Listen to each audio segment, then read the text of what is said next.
guys, I got something pretty interesting for you today. A unique piece of gear that's literally one of a kind. As you know, or maybe you don't know, I live in South Florida, so I've had access to some of the Panthers goalies' equipment because they sell game use stuff at the arena. Specifically Sergei Bobrovsky stuff I'm interested in because most of his stuff fits me. Um, you've seen I've done videos on his stick. I mean, he's just like a unique guy in general, and he uses unique equipment. So I did a couple videos on his stick. You can go back and watch that if you're interested in that.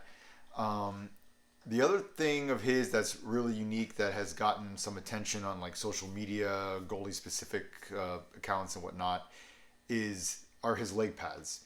So he's been using Lefebvre made gear for a while. He was in CCM for many years, especially in Columbus. And then when they switched over to True, he went to True. Um, Last season he was in what appeared to be just straight 12.2 True pads. Now that's not to say he might have had a few little custom things here and there, but for most purposes and just looking at them, they look like a true 12.2 pad. Um, but then this year he came out with these pads that people have kind of been unsure of, wondering, are they the 20.2? Are they 12.2? Are they some sort of amalgamation combination of of both of them? Um, and I've been keeping an eye out for at the game use store at the arena for his gear because I've been interested myself. Um, so I just went to the game yesterday, and lo and behold, they finally have these unique leg pads in there. So I couldn't pass up the opportunity to buy them, and I want to give them a try. I haven't used them yet. Like I said, this was just yesterday I bought them, um, and I don't even know, like, I mean, definitely going to try them, but I don't even know really what a review would do because these aren't even pads that are available to the public really, with how custom and unique, and you'll see in a second that they are. I might make just a short video just kind of giving some thoughts after I use them, but really I just wanted to go over the specs of these because I know a lot of people have been asking about them and have questions about them and whatnot. So these are his True pads. Now they're labeled as 12.2s. You can see his name, or they just call him Bob. His nickname is in the back. I don't know if, sometimes these brands, they want certain goalies in certain lines, just like because they're the face of that line. I don't know if maybe they're labeling this as a 12.2 instead of a 20.2 because they just want Bob to be like one of the faces of the 12.2 line or something. But really, it's a combination of both pads. And if anything, it probably looks a little more like a 20.2 just because of the no knee rolls, which is probably the most obvious thing about these pads. But whatever, they're labeling it as a 12.2, but there's really no label that'd be correct anyway because it's really neither one specifically. It's both. I even reached out to Jorg, who is the true pro rep. We messaged a little bit here and there sometimes about gear and whatnot. He's a good guy. So I started asking him, like, what are, what's the deal with these pads? I was like, is it just a 20.2 skinned as a 12.2 or what? And he messaged me back saying that the gist of it is that it's a 12.2 base. These are his words. 12.2 base with a 20.2 face, hence the no knee rolls, and a 20.2 back is what he called it, and leg channel. So leg channel 20.2, back, I'm not really sure exactly what he means by that. I guess just the back of the pad. I don't know. 20 is 20.2, and the face, meaning no knee rolls, 20.2. Really, I've mentioned this in my actual 12.2 pad review that I did of a legit 12.2 pad, that it's not much different than a 20.2 in the build and construction other than the knee rolls. So really, when you say the face is a 20.2, it just means no knee rolls. So that's like basically how he described this pad. So as you can see just from that, it's a combination of the two. But there are a few completely unique things about this pad that you would not be able to order or get or whatever from True. I mean, well, for one thing, you can't even get this combination of 12.2, 20.2 anyway. But even beyond that, there's some like super unique things that are literally just for Bob, as far as I know. One of the things is this thinned out thigh rise. As you can see, I mean, this is already pretty thin here. And then as it gets to the top, you see this little cuts in and it gets super thin. I have never seen a Lefebvre pad that thin. This is like Brian's thin, Bauer thin. Those are the two companies that come to mind as far as like super thin thigh rises. And this is like right up there with them. Unfortunately, I don't have any Bauer or Brian's pad right now. I sold the Brian's pad that I recently did a review on. So I can't like measure it or put them next to each other, but just eyeballing it, it's like right up there with them. At least this part right here. And this is a completely unique thing. I have not seen this on any other Lefebvre made pad before. I guess Bob just wanted a super thin thigh rise. But that being said, it's still very stiff. Like this is a stiff pad up top. So you're not like giving up rigidity or the structure of the pad by having it this thin, which kind of makes me wonder like, why don't they just go ahead and make that thinner? Like, as long as the pad is keeping its shape, its rigidity, its structure, whatever, I don't know who wouldn't want the thinnest possible thigh rise they can get. Like, to me, there's really no advantage of chunkiness, everything else being equal. So I really like that.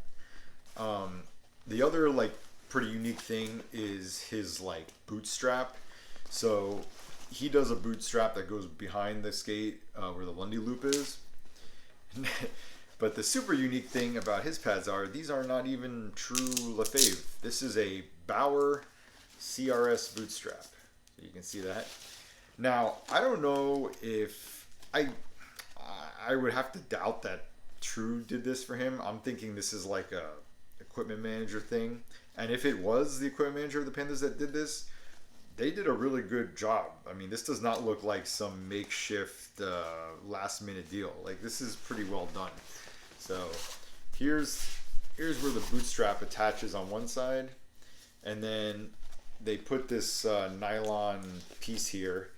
So the bootstrap would go through this and then come around and hook like that, and then you have your bootstrap on the back. And this is meant to go on the back of the skate. That's how he used it. The Lundy loop on the back of the skate. I really like that this is a, elasticy whatever type strap.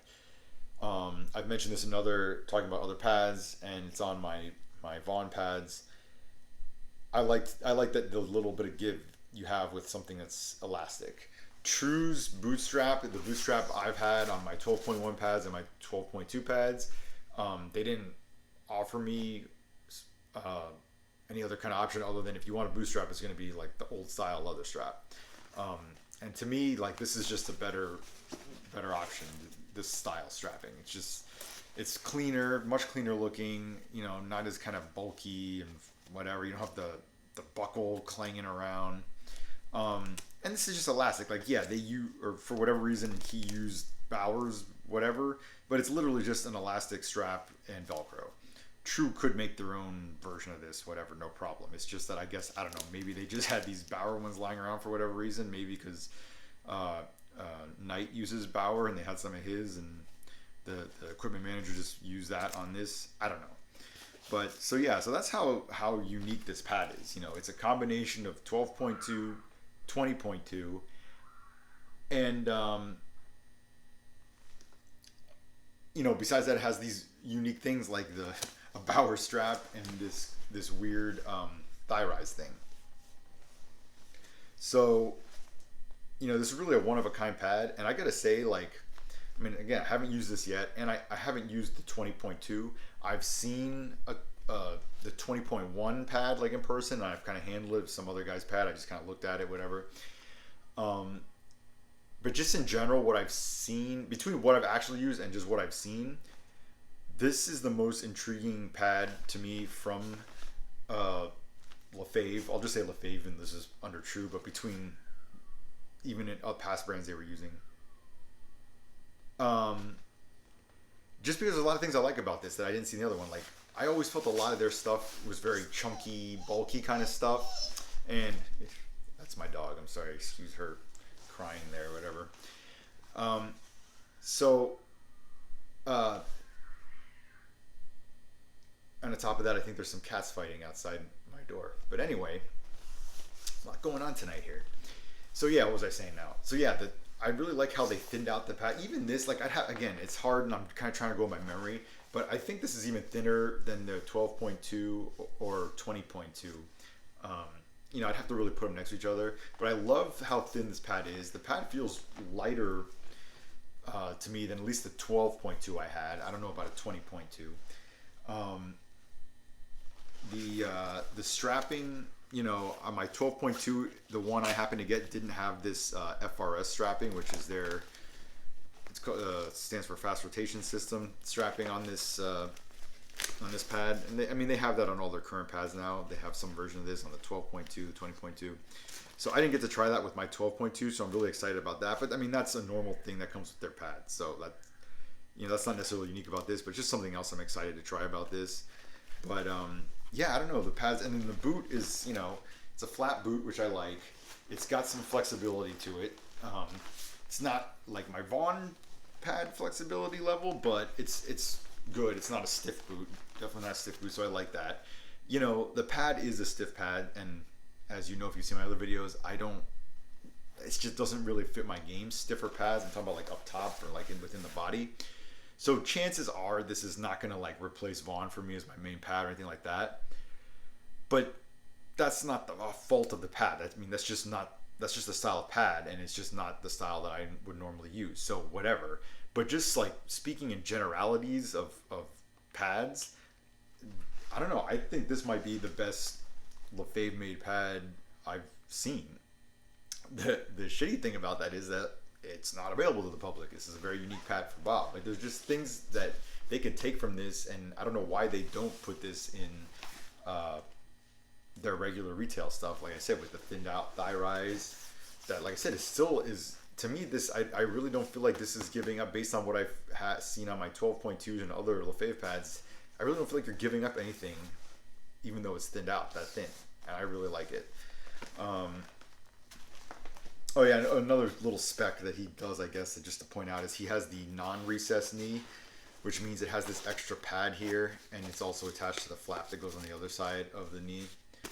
I don't know, just something else to throw in there. It's not really a big deal. But yeah, so that's his pad. If you've seen him play, and you've seen this like weird thing that looks like a 20.2, but the graphics at 12.2. And it's kind of like a weird what the hell's going on situation. Yeah, so this is Bob's pad. As far as the size, it's not printed on there, so the only thing I can do is kind of guess. And the funny thing is, the knee is actually a hair lower when I put it next to my Vaughns, which are 34+2. But the thigh rise is pretty big. In my past Lefebvre pads, I've had, I did 1.5, a plus 1.5 on the 12.1s, and I had +2 on my 12.2s. This is I want to say this is definitely no shorter than a +2. It might even be a +3. So I'm thinking this pad might be a 33+3, which I've seen that spec in like other pros using that spec, where they'll go maybe a little shorter at the knee but a little higher on the thigh rise. Especially because they'll strap it in a way where the pad sits up a little higher, so that way it pushes the knee up more. And it's kind of just a way to get around sizing restrictions they do that for. But yeah, so I don't really know what else to say about this pad. Just really excited to try it. Like I said, ultimately, just because of how the stiffness of it, it's probably not going to be like a Vaughn replacement for me, but this might be the best Lefebvre pad I've used. I'm guessing, but we'll see. I'll do some little video, at least just talking about it after I use it. But like I said, I don't know, a full review, it's not going to really help anybody because nobody's going to be able to order these pads anyway. But I just thought it'd be something interesting to make a video on. And yeah, so I guess, just another thing to point out. the landing surface here, again, this is a very minor thing. I don't know what a big difference it would make, but the landing surface part, this shape, how it has this kind of rounded shape like this, that's from the 12.2 line, or the 12 line in general. Just another way this is all mixed together and whatever. So yeah, okay, so now I'm going to end the video. As always, if you have any questions, leave a comment. I'm more than happy to answer that. But other than that, I'll see you in the next one.